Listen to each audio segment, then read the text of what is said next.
used to be nice. Lancaster Avenue really used to be the spot, as they say back in the day.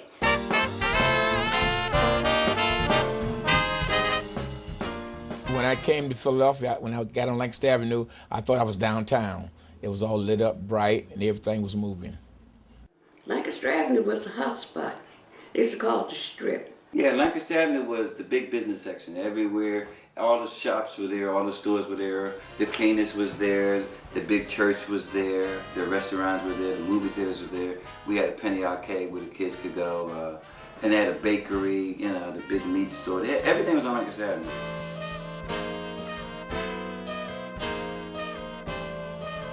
What makes it special as compared to other inner city corridors is that it has such incredible history.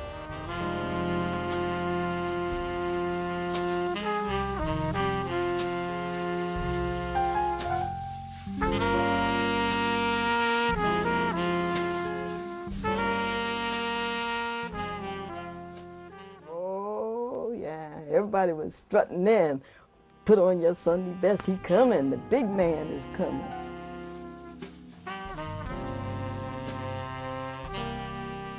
Dr. King played a very important part, not only in national but worldwide, but in Philadelphia. He spent a lot of time in Philadelphia. This is one of his place that he did a lot of his ministry here in Philadelphia. He learned a lot from in Philadelphia. So Philadelphia was like more like almost a home to him. And he understood the nature of what we were going through back in those days and the changes that had to be made. We had a lot of gang problems in the neighborhood. There was a big racial problem in North Philadelphia, and there was a racial problem here in West Philadelphia.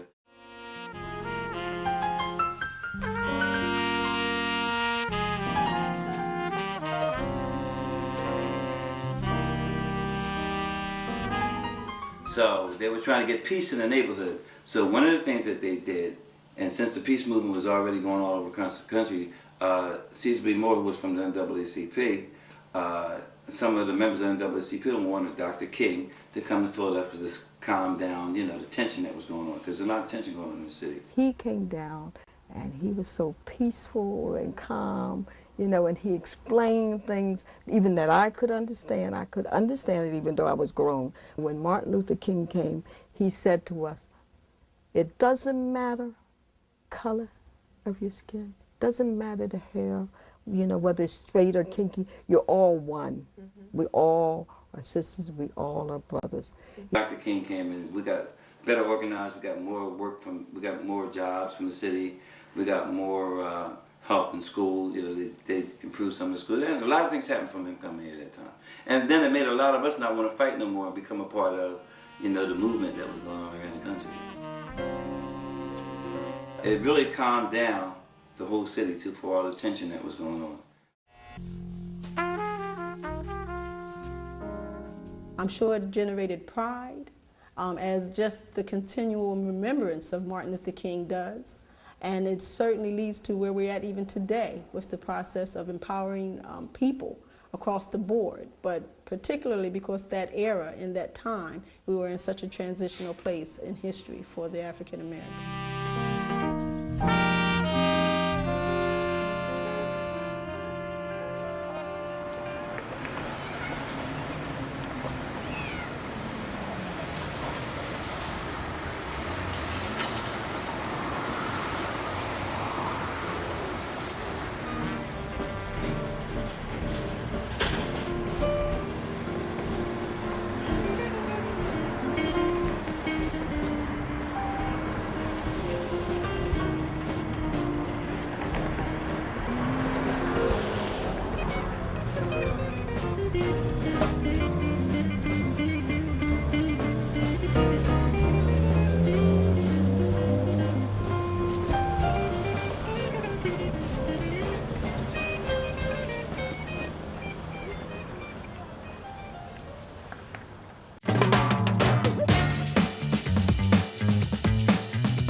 Okay, welcome. This is Kailicha, Harare.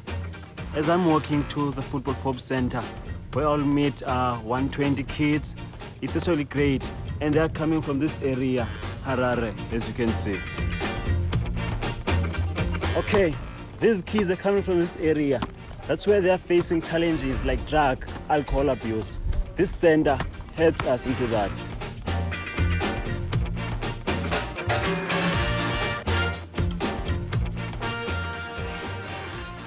The mission of the Football for Hope centers is to create community centers across Africa, which use football as a tool to bring education and public health towards disadvantaged communities. The aim for the Football for Hope Center here in Kailicha is basically to link youth into public health services and education.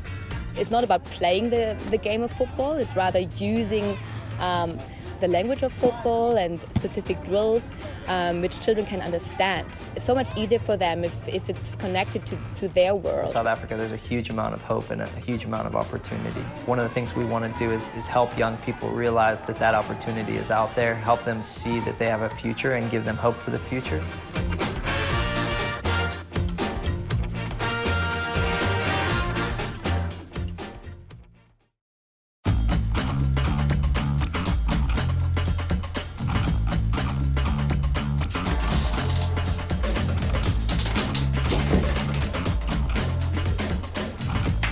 Soccer is a great tool because it's easy to apply it in the context of a hands-on example so that we can focus on very obvious and transferable skills that the kids can use in other arenas of their lives. I've learned so many things with soccer, teamwork, leadership, and it's gonna help me be successful, be a successful person, work with different people, and reach my goals. O nosso grande trabalho, e talvez o grande diferencial do programa, é que a gente ajuda os jovens a fazer a ligação entre o futebol e o trabalho. Eu acho que o futebol, na verdade, ele incentiva a eles estarem vivenciando emoções, situações que podem acontecendo no mundo do trabalho. Eu acho que são não só no mundo do trabalho, mas no mundo enquanto pessoa. Não só para a sua vida, você não tem que só ser responsável na sua vida, mas olha o que significa ser responsável quando você joga bola, olha o que significa ser responsável. As habilidades que eu vou levar daqui é como respeito, como comunicação, como trabalho em equipe, que eu vou levar para o meu lado profissional, porque como eu quero ser enfermeira, como eu aprendi a trabalhar em equipe, eu acho que isso vai me ajudar muito na minha vida profissional.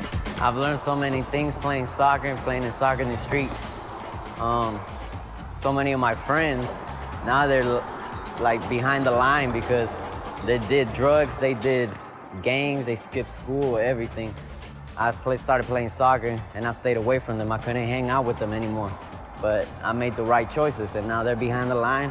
I'm graduating and I'm going to school. In order to achieve your goals, both on the field and off the field, you have to be able to work with other people and learn how to manage your own role and your own behavior. A soccer team is a communication network on the field. Everybody, when they have the ball or even when they don't, has to be responsible for themselves. You have to take a leadership role.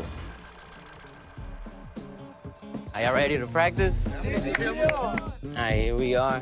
This is the soccer field. This is where I play with my brothers. This is where I learn how to be a better person. This is where we learn everything. It does change kids. It changes families and it changes communities. Kids that wouldn't have even been exposed to the sport are not only playing soccer, but using it as a vehicle for them to get those opportunities to go on to higher education and much better employment opportunities.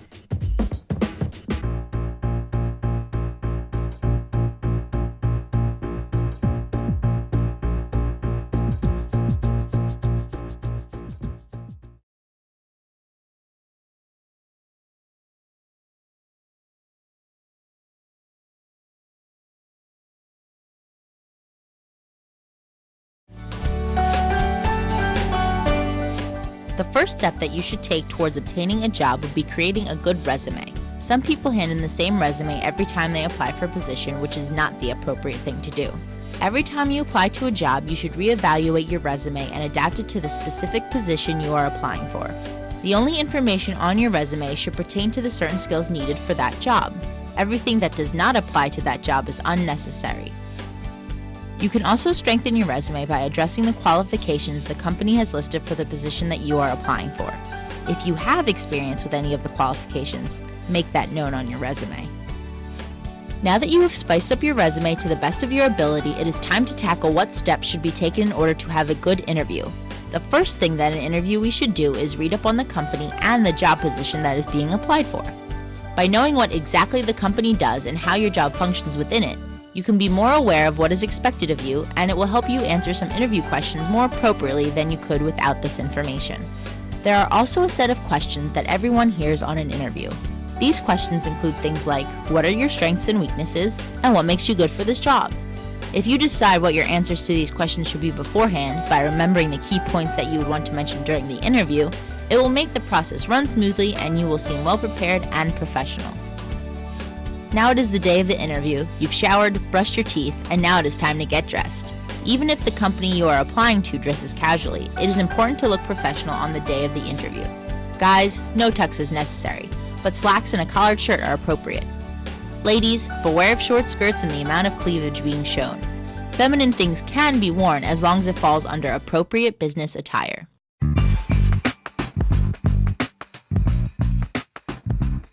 It is now 15 minutes before the interview and you have arrived at the location.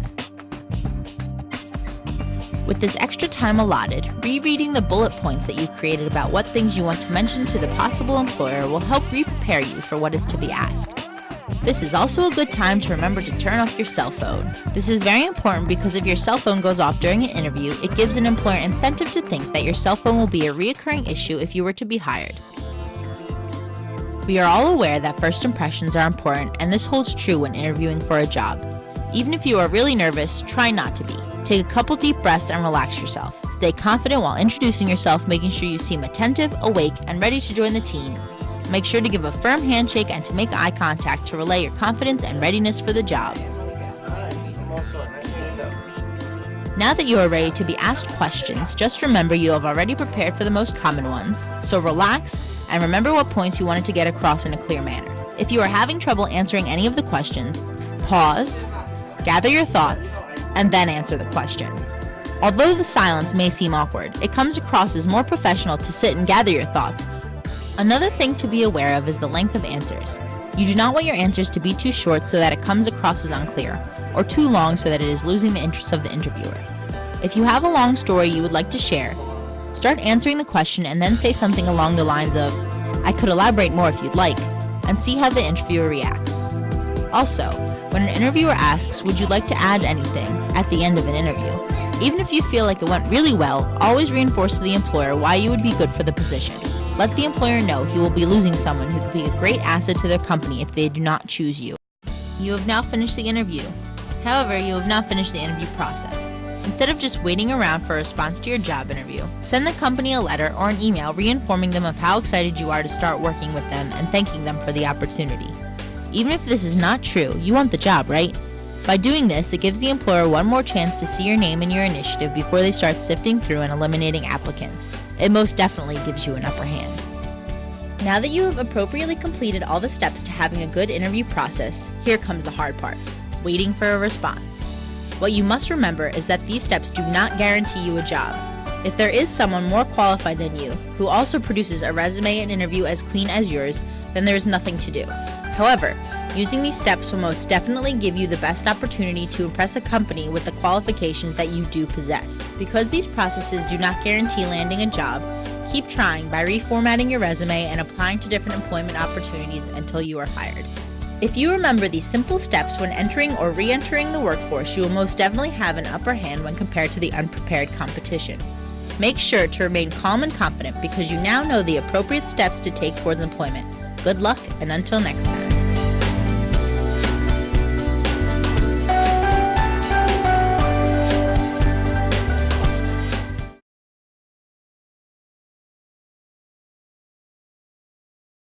Take your place in the world of video by becoming a member of MiND and attending one of our monthly video production workshops. You can learn about concept development, camera techniques, microphones, editing, and more. Sign up today by visiting mindtv.org/training. Small businesses create about 65% of all the net new jobs in the economy. So they're really the engine. But here's the most interesting thing. Half the people who work in this country own or work for a small business. Half of the people. What we're working on now is making sure that those businesses have the capital, the working capital, to buy that extra inventory and hire that next person, and that they are financially stable so that they can start to grow. I think this morning there was like 500 or 550 French breads. And then that doesn't include the larger, the small rye, the pumpernickel, the Russian rye, all the other breads that we might produce, the Kaiser rolls. Good morning. How are you? I'm Esther Erdesy, and I am president and owner of the Egypt Star Bakery of Allentown, Pennsylvania.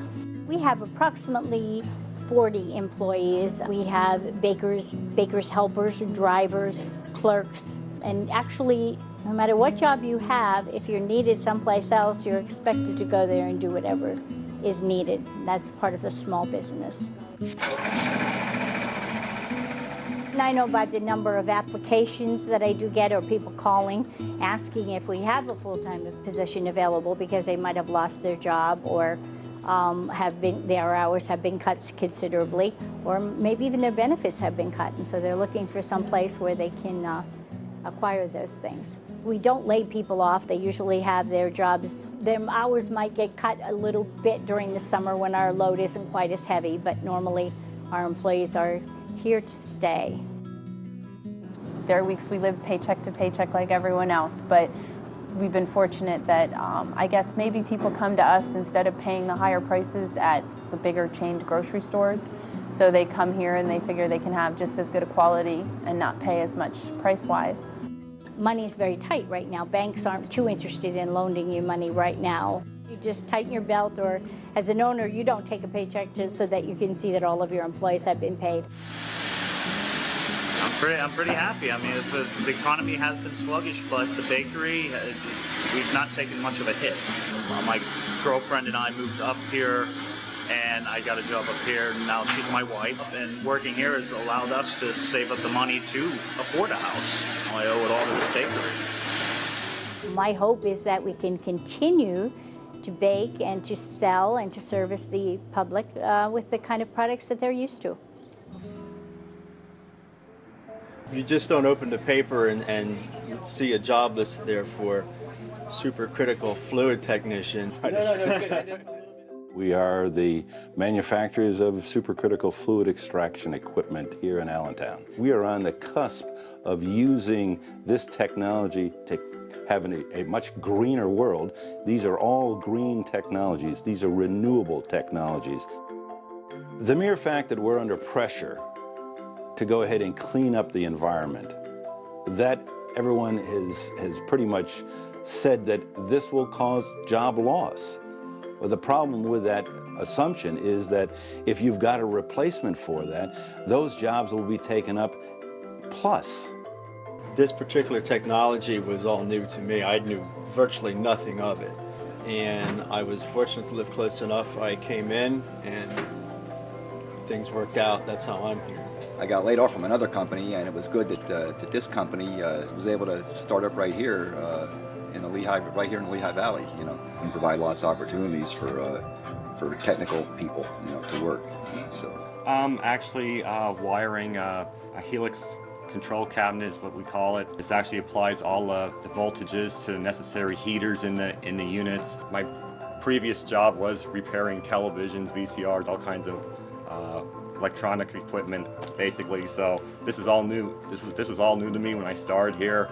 More and more people will become aware of this, and then as we make the equipment here, this will then trickle down to the jobs of ordinary people in Allentown.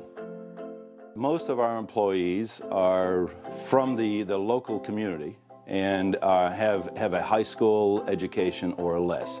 And we've gone through and trained those people in specific jobs so that they can contribute to this high-tech industry. Success is not achieved by hard work. Success is achieved by smart work. And I think that's kind of what we've gone ahead and tried to do here.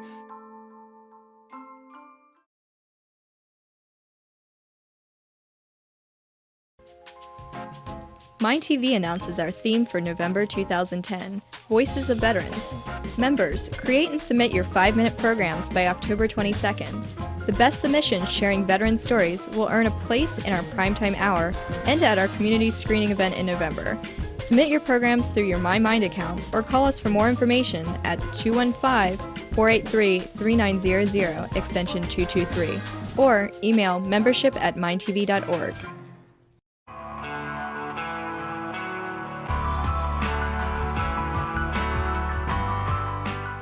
Half of the population of Philadelphia qualifies for only 30% of the available jobs in the Philadelphia area.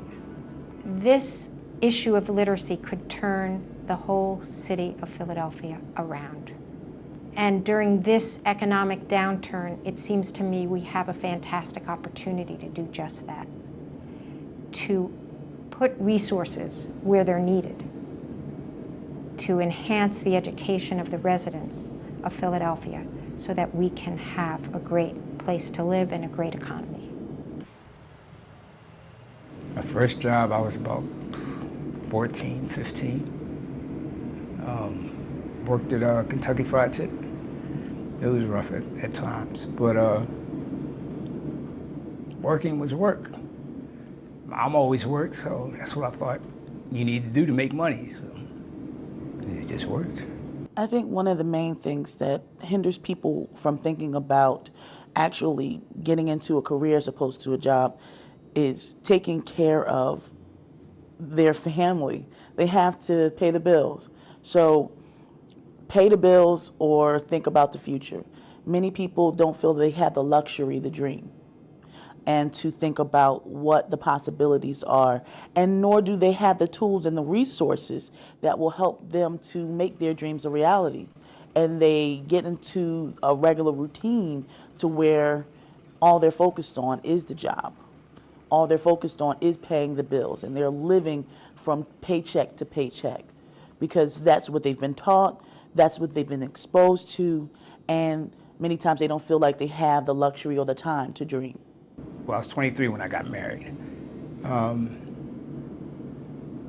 My daughter was 2, and I'm going to a trade school for diesel mechanic work. That was in '84. Yeah. And it was good grades, good attendance. Came home and all the employers that I had interviews with, all your credentials are fine, but you need some work experience. I'm like, at the time, I got 2 little ones at home, you know, I'm married, I'm trying to do something. I was let go from a custodial position in the MSB building. I was able to collect unemployment, and in doing so, they told me I had to go to CareerLink in order to file. What really intrigued me was they had a computer class, and I'm not computer literate at the time at all. Well, for one, I didn't have a computer. I didn't have access to a computer. The only place that I knew of that you can go use a computer was the library. Something that really surprised me was the internet and the ability to learn a number of things, from medicine to even mechanics, that you can find out all kind of information. CareerLink Pennsylvania is an incredible resource. Through CareerLink, students have access both to information, services, but also educational opportunities. And our partnership blends the resources of CareerLink with the resources of the Pennsylvania Department of Education and the resources of the Training and Upgrading Fund. Provide an opportunity for dislocated workers to set career goals as opposed to just getting a job. Set career goals that students can achieve, hopefully through some additional education. Odell, he was able to gain and learn and succeed more because he took every learning experience as an opportunity to move forward and to advance from where he was. It behooves us to pool our resources and ensure that the residents of Philadelphia have access to opportunities to enhance their ability to support their families and to have fulfilling careers for themselves. Education, you learn something new every day, regardless if you're 1 or regardless if you're 100. And that kind of stuck with me. You're always something to learn.